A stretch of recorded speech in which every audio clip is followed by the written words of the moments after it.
This is my mom, Natsuki. She was glad this day had finally come. You always wanted to achieve your sadistic dreams of killing innocent people.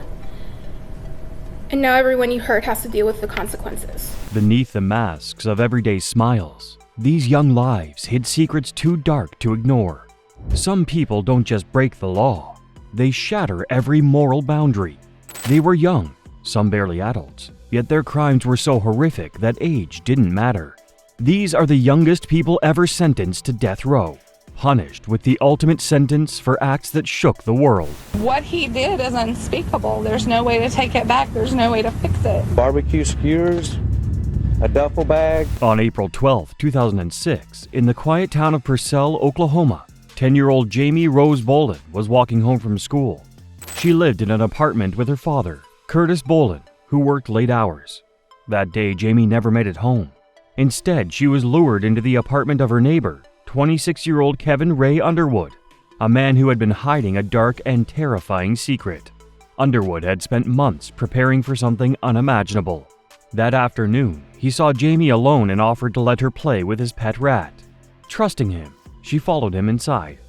To make her feel comfortable, he turned on SpongeBob SquarePants. However, as she watched TV, he suddenly grabbed a wooden cutting board and struck her on the back of the head. He then suffocated her with his hands until she stopped breathing. Jamie's father grew worried when she didn't return home, and a search party was formed. For 2 days, police and volunteers looked everywhere. Then, on April 14, 2006, investigators knocked on Kevin Underwood's door. What came next revealed the depth of Underwood's depravity. At first, he acted normal, even allowing officers to search his apartment. He later admitted to police that he had long fantasized about torture and death. Underwood had hoped to assault Jamie's body, but when he couldn't, he attempted to decapitate her in the bathtub. When that failed, he wrapped her body in plastic sheeting, placed it inside a storage container, and hid it in his closet. To cover his tracks, he also concealed Jamie's bicycle, making it seem as though she had left the complex on her own. But when officers noticed a large plastic tub sealed with duct tape in his closet, Underwood's composure shattered. He suddenly confessed. I recognize that I deserve to for what I did. 2 minutes. That's how long convicted killer Kevin Underwood spoke before the State Pardon and Parole Board. Inside, authorities discovered various kitchen tools that he had planned to use for his disturbing and horrific intentions. Underwood later admitted that he had shocking plans involving Jamie's remains, revealing a deeply troubling mindset. His trial was swift. On February 29, 2008, a jury took just 23 minutes to find him guilty of first-degree murder. A week later, they recommended the death penalty, which was officially handed down on April 3, 2008. Underwood tried to appeal, arguing that his mental illness made him unfit for execution, but his pleas were rejected. Before his execution, his witness repeated his last words. "I'd like to apologize for the terrible things I did. I hate that. I did those things and I wish I could take them back." Finally, after years on death row, his execution date was set for December 19, 2024, his 45th birthday. On the morning of his execution, Underwood was served his last meal: chicken fried steak, mashed potatoes, a cheeseburger, and a cola drink. As he lay on the execution table, he made his final statement. "The decision to execute me on my birthday and 6 days before Christmas was a needlessly cruel thing to do to my family, but I'm very sorry for what I did, and I wish I could take it back." At 10:14 a.m., Underwood was pronounced dead by lethal injection. Witnesses reported that he cried silently in his final moments. Jamie Rose Bolin was an innocent child with a bright future. Her life was stolen by a man whose twisted desires turned into real-life horror. While Underwood's execution brought a sense of justice, it could never undo the pain Jamie's family endured. You not only took her life, but you ended ours as well. You, Kevin Underwood, single-handedly changed our family forever. The next case pulls us further into the mind of a killer, a young man whose thirst for violence didn't stop with just one victim. The death penalty should be banned for those charged with crimes committed while they were under the age of 21. On November 1, 1997, in Greenville County, South Carolina, 19-year-old Freddy Eugene Owens and his friends set out with one goal: armed robbery. What should have been a quick crime for money turned into a brutal murder. Freddy Owens and his accomplice, 18-year-old Stephen Andra Golden, stormed into a convenience store late that night. Inside, they found 41-year-old Irene Granger Graves, a hardworking single mother of 3. She was just trying to get through her shift when her life was suddenly in danger. Owens, wearing a ski mask, demanded she open the store's safe. But when Irene couldn't do it, Owens didn't hesitate. He pulled the trigger, shooting her in the head. He and Golden grabbed just $37.29 from the register and ran. Outside, their two other friends, Lester Young and Nikeo Vance, were waiting. Owens casually told them, "I shot her." It didn't take long for authorities to catch up. 10 days later, Owens and Golden were arrested and charged with murder. Golden took a plea deal, testifying against Owens in exchange for a lesser sentence, 28 years in prison for voluntary manslaughter. Owens, however, denied everything. However, the evidence against him was overwhelming. Surveillance footage showed two masked men entering the store. The man in the ski mask, Owens, was seen pulling the trigger. On February 15, 1999, a jury found Owens guilty of murder, armed robbery, and conspiracy to commit armed robbery. His sentencing was scheduled for 2 days later. But before he could even be sentenced, Owens committed another horrifying act. Less than 12 hours after his conviction, Owens, now awaiting sentencing in jail, killed another man, 28-year-old Christopher Brian Lee. Lee had been jailed for a traffic offense, but that night he made a fatal mistake. He taunted Owens about his conviction, claiming his cousin was one of the jurors. Enraged, Owens attacked him in their shared cell. He attacked Lee, injuring him with a pen and a bedsheet. As if that wasn't enough, Owens then harmed him further with a lighter before blocking his airway with a pen. With 2 murders under his belt, the jury had no sympathy. On February 17, 1999, Owens was sentenced to death. But instead of pleading for mercy, he showed no remorse. Over the years, his case was repeatedly overturned on technical grounds, leading to multiple resentencing trials. But each time, the verdict remained the same: death. While on death row, Owens converted to Islam and took the name Khalil Divine Black Son Allah. He spent his time studying history, writing poetry, and even learning Arabic. After exhausting all appeals, Owens was finally scheduled for execution on September 20, 2024, making him the first person executed in South Carolina in 13 years. Initially, he refused to choose his method of execution, saying that selecting a method would be a form of suicide, which his religion forbade. Eventually, his lawyer decided for him: lethal injection. For his final meal, Owens ordered 2 cheeseburgers, some French fries, a well-done ribeye steak, 6 chicken wings, 2 strawberry sodas, and a slice of apple pie. When the curtain to the death chamber opened, Owens was strapped to a gurney with his arms extended. He mouthed the word "bye" to his attorney before the lethal injection was administered. Approximately 1 minute after the injection, his eyes closed and he took several deep breaths. His breathing became shallower and his face twitched for about 4 to 5 minutes before all movement ceased. On the day of his execution, the family of Irene Graves and Christopher Lee gathered to witness justice being served. They had waited decades for this moment. At 6:17 p.m., Freddy Eugene Owens was pronounced dead. The murders of Irene Graves and Christopher Lee left families shattered. Irene's children lost their mother. Christopher's family never got to say goodbye. Our next case is even more horrifying. A man walked into a bank and murdered 5 women. He just, for some reason, always hated people and wanted everybody to die. And he's been threatening this for so long. And he's been having dreams about it and everything. On January 23, 2019, Sebring, Florida woke up to what seemed like just another ordinary day. The SunTrust Bank was open for business, with employees helping customers as usual. No one inside knew that their lives were about to change forever. Around noon, a man walked into the bank. His name was Zephan Zaver, a 21-year-old former prison guard trainee. He wasn't there to make a transaction. He was there to kill. Without warning, Zaver pulled out a gun and ordered everyone to the ground. 5 women inside: Cynthia Watson, Marisol Lopez, Anna Panan Williams, Deborah Cook, and Jessica Montague, had no time to react. Zaver made them kneel in a line before opening fire. There was no robbery, no demand for money, just cold-blooded murder.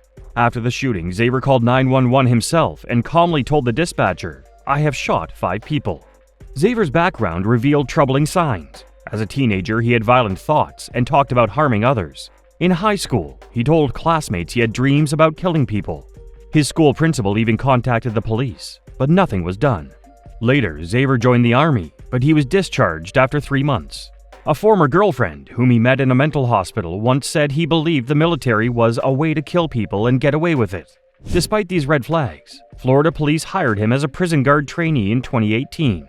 He quit 2 months later, just 2 weeks before the shootings. Xavier was arrested at the scene and later pleaded guilty to 5 counts of first-degree murder. During the trial, his defense argued that his mental illness and troubled past should be considered, but the jury saw through it. In June 2024, a jury voted 9-3 in favor of the death penalty. Judge Angela Coden agreed.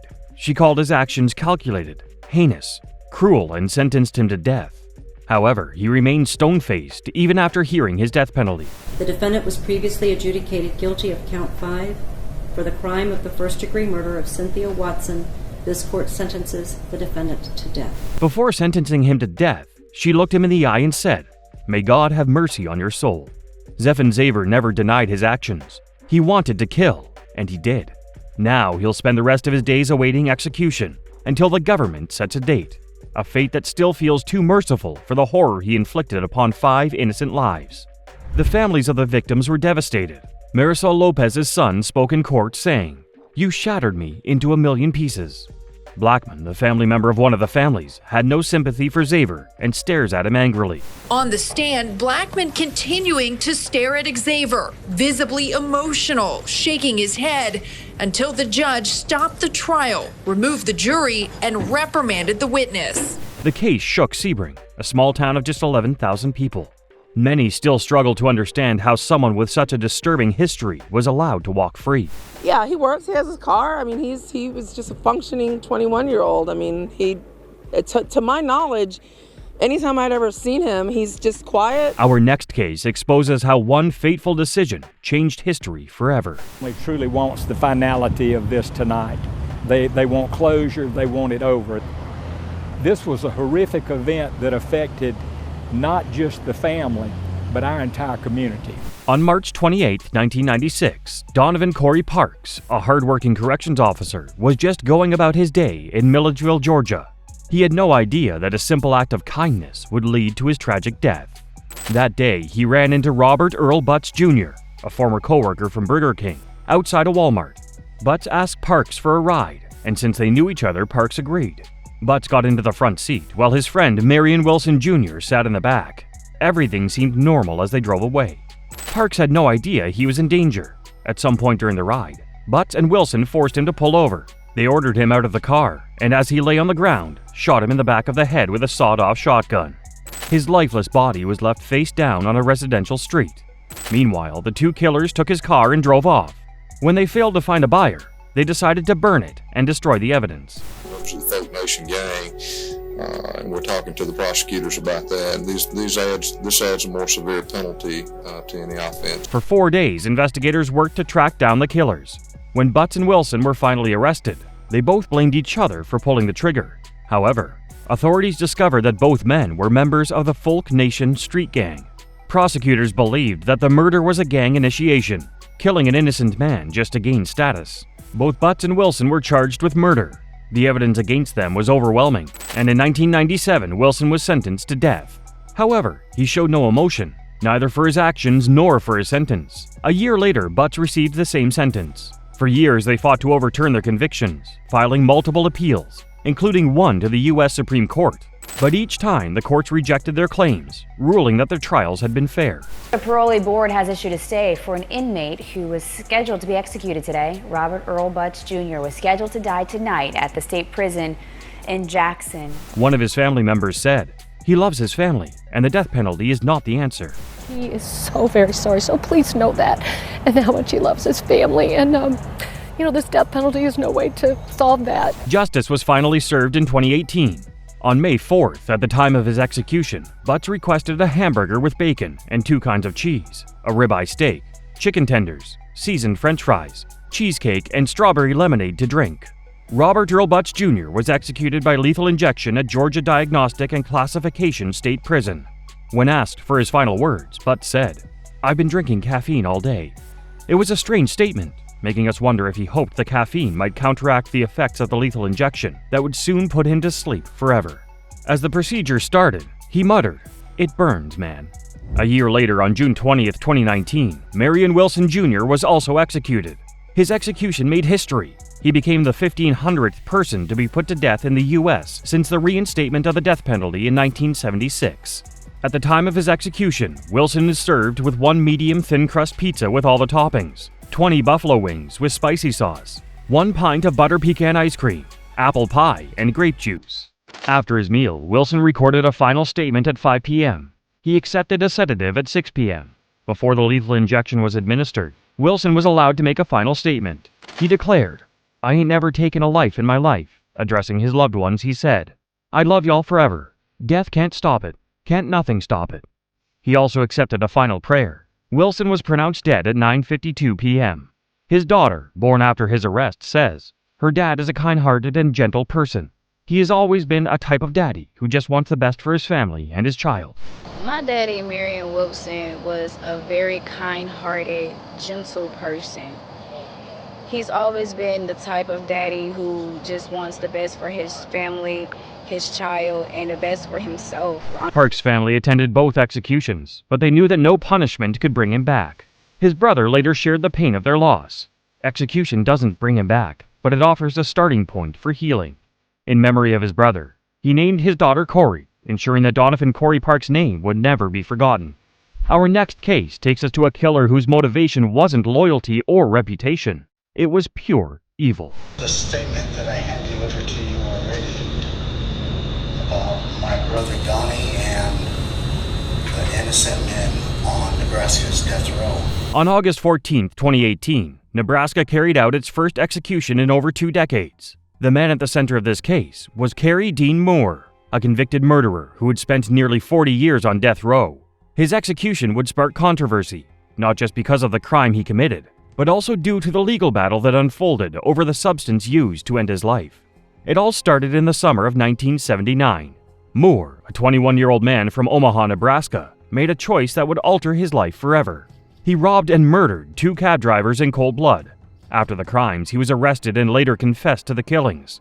The evidence was overwhelming, and in 1980, a panel of 3 judges sentenced him to death. Saying he shot both cab drivers because he didn't want to be identified after he robbed them. And Moore said he kept the murder weapon because it gave him a feeling of power. Moore's execution was delayed for nearly 4 decades due to legal appeals and Nebraska's changing stance on the death penalty.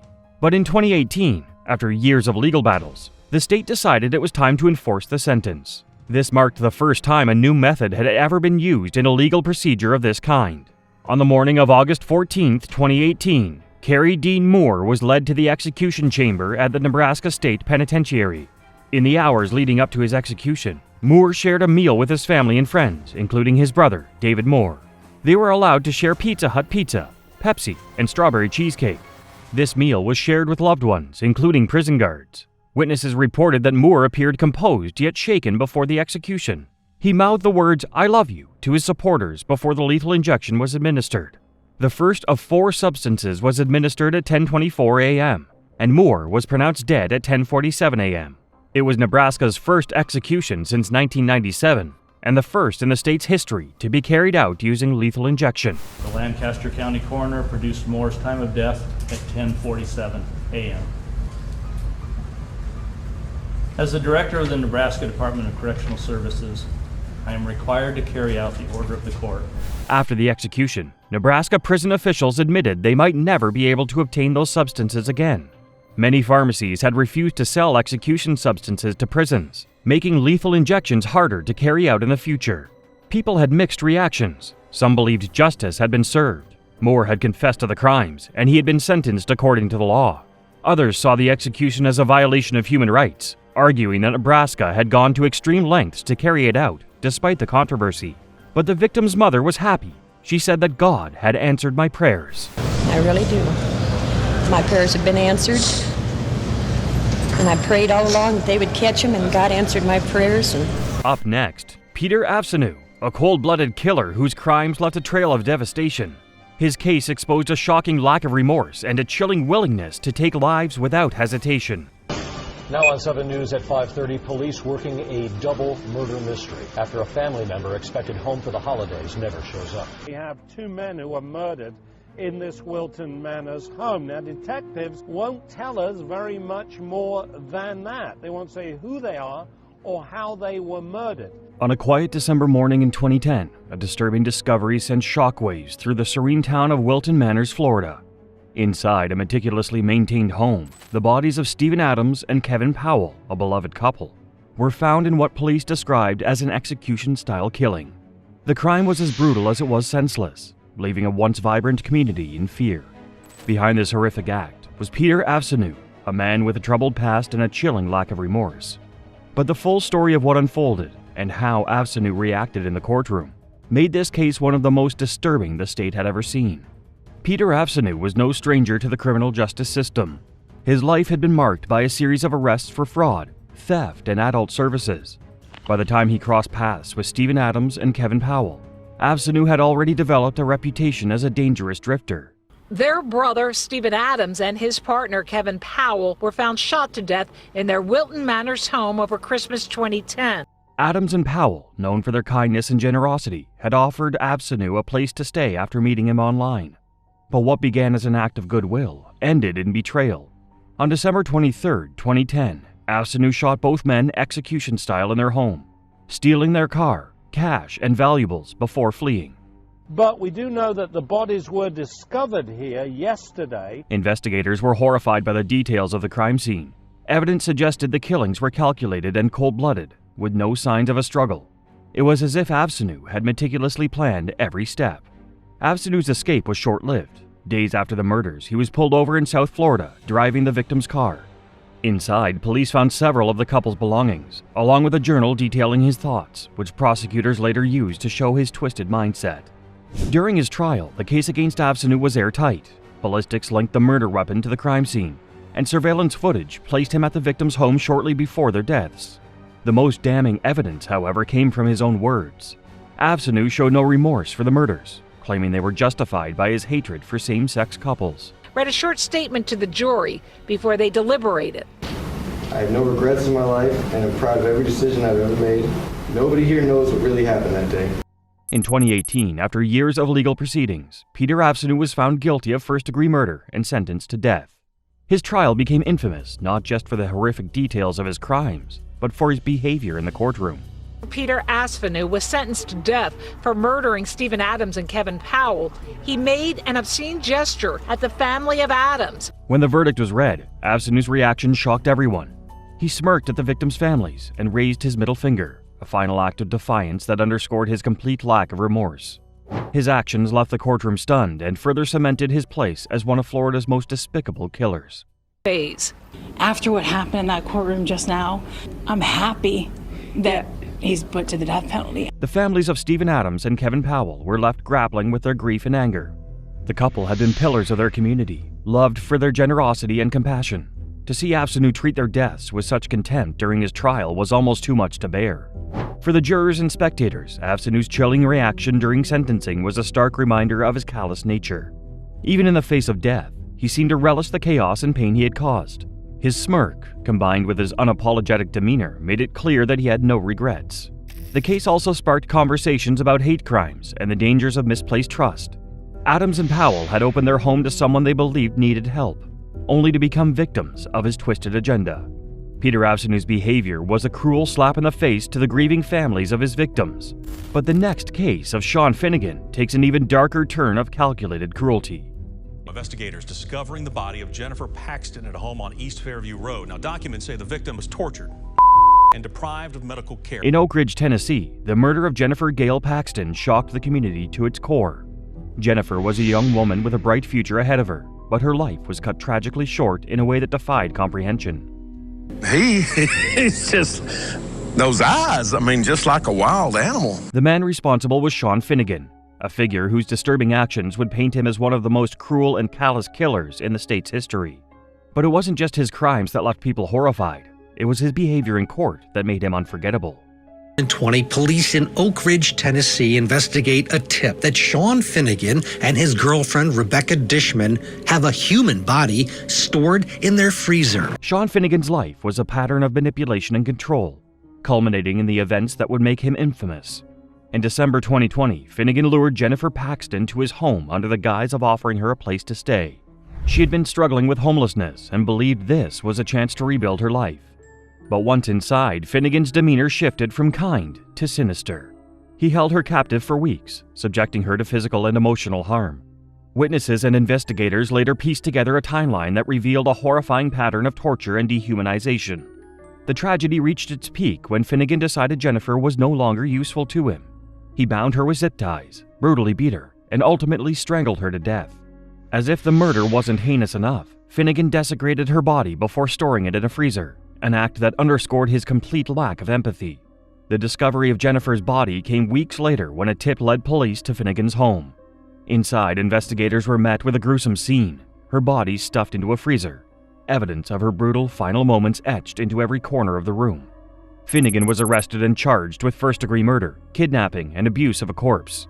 The evidence against him was overwhelming, from forensic analysis to the testimonies of those who had seen Jennifer in the days before her disappearance. As the trial unfolded, the prosecution revealed chilling details of Finnegan's crimes. It wasn't just the brutality of the murder. It was the calculated and methodical way he carried it out. His lack of remorse was palpable, creating an atmosphere of unease in the courtroom. You can see Finnegan fidgeting as the ME shows the mannequin. Now, several members of the jury looked away while the autopsy photos were being shown. In August 2024, after a harrowing trial, Sean Finnegan was convicted of all charges and sentenced to death. The jury's decision was swift, reflecting the sheer horror of the evidence presented. Upon the verdict, the jury find you, Sean Finnegan, to be guilty of murder in the first degree as charged in the indictment. Upon further verdict of fixing the punishment of death, it is therefore ordered that you shall be put to death by lethal injection. But Finnegan's reaction to the verdict was what truly captured headlines. As the death sentence was read aloud, Finnegan's expression remained eerily blank, a chilling contrast to the emotional testimonies of Jennifer's family. His lack of reaction was described as unnerving, as though the gravity of his crimes and his punishment hadn't registered at all. Jennifer Paxton's family sat through the trial, their grief on full display as they listened to the gruesome details of her final moments. For them, justice was bittersweet. While the death sentence brought some closure, it could never replace the vibrant life that had been taken so senselessly. Jennifer, she just needs justice. The courtroom was heavy with emotion during the sentencing, with jurors visibly shaken by the evidence they had reviewed. For those who knew Jennifer, Finnegan's stoic demeanor only added to the pain, a stark reminder of the inhumanity behind his actions. As news of the case spread, it sparked conversations about the vulnerability of those experiencing homelessness and the dangers they often face. Jennifer's story became a tragic symbol of how trust can be manipulated by those with the darkest intentions. Sean Finnegan's chilling lack of remorse revealed the depths of his cruelty. But the next case uncovers a predator who lurked in plain sight: Michael Gargiulo, the Hollywood Ripper. The Hollywood Ripper. He's been called a serial thrill killer. To his neighbors, Michael Gargiulo seemed like the perfect gentleman, a friendly face with an easy smile. But behind his charming exterior lurked a predator so calculating and cold, his crimes would horrify the nation. Nicknamed the Hollywood Ripper, Gargiulo targeted young women in the Los Angeles area. His attacks were brutal, methodical, and deeply personal. But what made his story even more chilling was how long he evaded justice, hiding in plain sight as he claimed victim after victim. Trisha Pacascio was 18 when she was stabbed 12 times right outside her home after a night out with friends. Gargiulo's reign of terror began in the early 1990s when his neighbor, Trisha Pacascio, was found stabbed to death outside her home in Illinois. Authorities couldn't connect him to the crime at the time, and Gargiulo relocated to California, a move that would prove deadly for 2 more women. In 2001, Ashley Ellerin, a fashion student, was found murdered in her Hollywood Hills home. She had been stabbed 47 times in a ferocious attack that shocked even the most experienced detectives. What made this case infamous was that Ellerin had been scheduled to go on a date with actor Ashton Kutcher the same night she was killed. Kutcher, who arrived late to pick her up, testified that he saw what he thought were red wine stains through the window, a gruesome detail that later revealed the horror inside. The killings didn't stop there. In 2005, another young woman, Maria Bruno, was found murdered in her El Monte apartment. Like Ellerin, Bruno's death was brutal and ritualistic. Gargiulo meticulously planned his attacks, breaking into homes and catching his victims completely off guard. Gargiulo's obsession with control and violence made him a shadowy predator, operating under the radar while authorities struggled to piece together the pattern of his crimes. The break in the case came in 2008, when Gargiulo targeted his final victim, Michelle Murphy. Unlike his previous attacks, this time his prey fought back. Murphy, a young woman in her 20s, managed to fend off Gargiulo during a vicious assault in her Santa Monica apartment. She survived, becoming the first person to live through one of his attacks. Murphy's bravery not only saved her life, but also led to Gargiulo's downfall. Investigators found blood at the scene, linking Gargiulo to the crime through DNA evidence. That same DNA connected him to the murders of Ellerin and Bruno, as well as Piccaccio years earlier in Illinois. The pieces finally fell into place, and the Hollywood Ripper was taken into custody. Michael Gargiulo's trial captivated the nation, with Ashton Kutcher among the witnesses testifying against him. Prosecutors painted a picture of a man who stalked his victims, broke into their homes, and carried out his crimes with cold precision. In 2019, after a lengthy trial, Gargiulo was convicted of 2 counts of first-degree murder and 1 count of attempted murder. During the sentencing phase, the courtroom was tense as victims' families recounted their grief and anger. Gargiulo, however, remained stoic and emotionless, refusing to acknowledge the pain he had caused. His demeanor throughout the trial was unnerving, as though he felt no connection to the lives he had destroyed. The jury recommended the death penalty, and in 2021, Gargiulo was officially sentenced to death. His case remains infamous, not only for the gruesome details of his crimes, but also for his lack of remorse. I haven't spoken about the impact that Ashley's murder has had on me. I know that losing her has adjusted my acceptance of my own mortality. The families of Gargiulo's victims described the pain of facing him in court, knowing he showed no regret for his actions. Ashton Kutcher, speaking about his brief connection to Ashley Ellerin, recalled the guilt he felt for not realizing something was wrong that night. For Michelle Murphy, the only known survivor, the trial was a chance to confront the man who nearly killed her.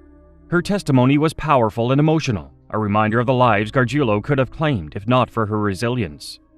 To bring a child into this world and to experience that joy, all I can do is think about the parents. The courtroom was filled with a mix of grief, anger, and relief when the death sentence was handed down.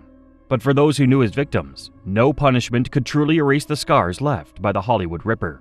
Michael Gargiulo's lack of remorse left the courtroom stunned, but the next case reveals a killer who smiled through his death sentence, sending chills through everyone in the room.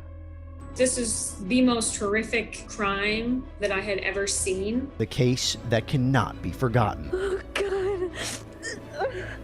Can only someone truly insane have committed these acts? In the summer of 2014, what appeared to be the life of a successful software engineer in Lexington County, South Carolina, concealed an unspeakable darkness. Timothy Jones Jr., a father of 5, was living a double life. A man respected at work, but consumed by personal demons at home. What authorities would uncover about Jones's actions defied belief. His crime wasn't just horrifying in its brutality. It was the deliberate and calculated destruction of his own family. Jones and the kid's mother, Amber Kaiser, had divorced after a rocky marriage. As part of their separation, Jones received custody. Timothy Jones Jr. had been battling personal struggles for years. A devout but controlling man, he imposed harsh rules on his children and struggled to manage his temper. When his marriage to Amber Kaiser fell apart in 2012, custody of their 5 children was granted to Jones, a decision that would prove fatal. I just PT'd his ass till he couldn't handle it. And when you're saying PT, and what are we talking about? Squats. How long were you having him PT? I'm PT like an hour. In August 2014, Jones became convinced that his 6-year-old son, Natan, had broken an electrical outlet in their home. Enraged, Jones forced the boy to perform grueling exercises as punishment, pushing him far beyond his physical limits. Natan collapsed and died. Panicked and spiraling, Jones made a chilling decision: to kill his remaining children to cover up the first murder. One by one, he strangled his 7-year-old daughter, 8-year-old son, and 2-year-old twin boys with his bare hands. He then loaded their lifeless bodies into his SUV and drove aimlessly across state lines for days, unsure of what to do next. Tim, I'm not calling to argue or anything. I just, for like the past 2 or 3 phone calls, you've been like really on edge. The sheer coldness of his actions and the methodical way he carried out the murders left investigators stunned when they pieced together the timeline. Jones is stopped at a checkpoint in Mississippi, but there's no sign of the children. Jones's attempt to flee was prevented when he was pulled over at a traffic stop in Mississippi. The officer, noting a foul odor emanating from his SUV, became suspicious and questioned Jones. After a brief search, the officer discovered the children's bodies in garbage bags in the vehicle's trunk.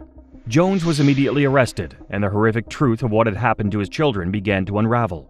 During his trial, prosecutors presented evidence of Jones's meticulous planning and lack of remorse. He had disposed of his children as if they were trash, driving across multiple states with their bodies in tow. Who do you remember using the belt on? Were they older? Did they put up a fight? I mean, what person's not?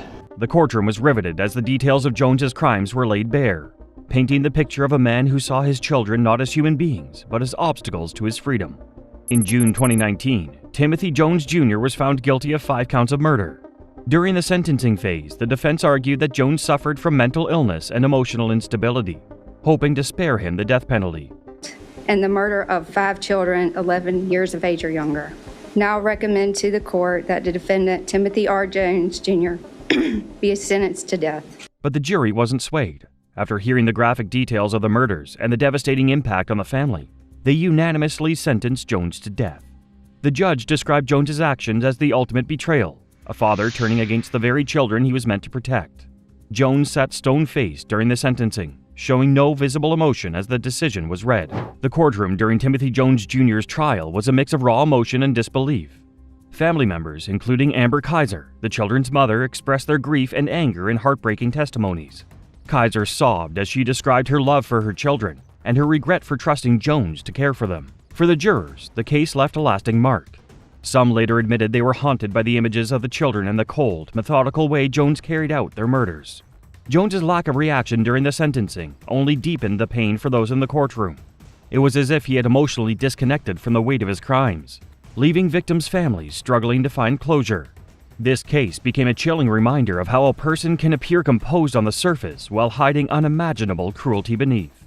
Timothy Jones Jr.'s lack of emotion during his trial showed the depths of his cruelty.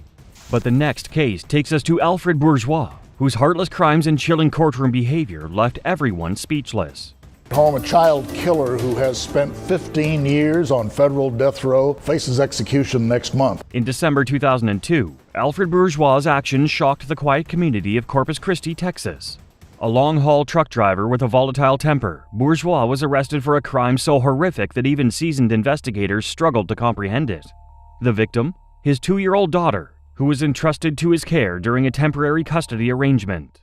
But instead of love and protection, she endured weeks of unimaginable harm at his hands, culminating in her tragic death. Alfred Bourgeois' life on the road often blurred the line between work and family.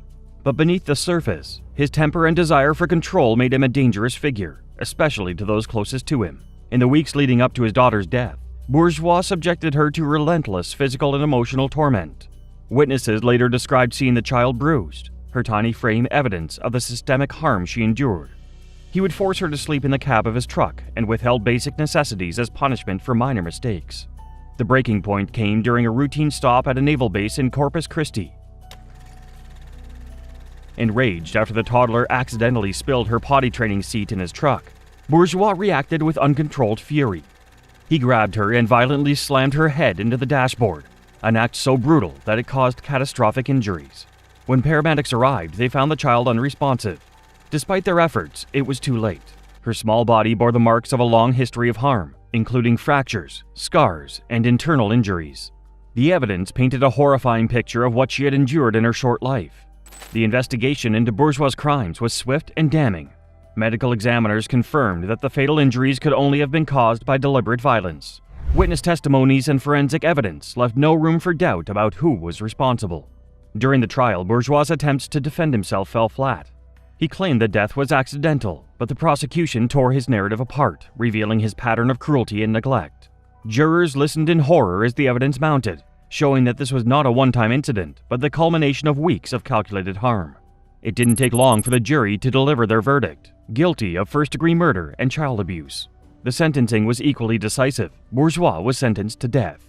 Alfred Bourgeois' crimes left an indelible mark not just on his victim's family, but on everyone who followed the case. In December 2020, nearly 2 decades after his conviction, Bourgeois was executed by lethal injection at the federal penitentiary in Terre Haute, Indiana. His final moments were as chilling as the crimes he committed. Witnesses described him as defiant to the end, maintaining his innocence and showing no signs of remorse. It was this cold indifference that haunted those in the room, a final reminder of the man who had so brutally betrayed the trust placed in him. The execution marked the 10th carried out by the federal government that year, part of a controversial wave of federal executions. For the family of the young victim, the execution brought a bittersweet sense of justice. It closed one chapter of their grief, but could never undo the damage Bourgeois had caused.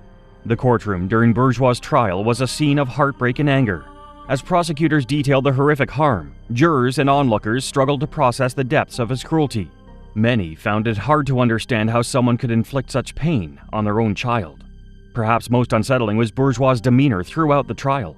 He sat stone-faced as medical examiners described the injuries his daughter suffered. His refusal to take responsibility, right up to his final breath, left a lasting impression on everyone who witnessed the proceedings.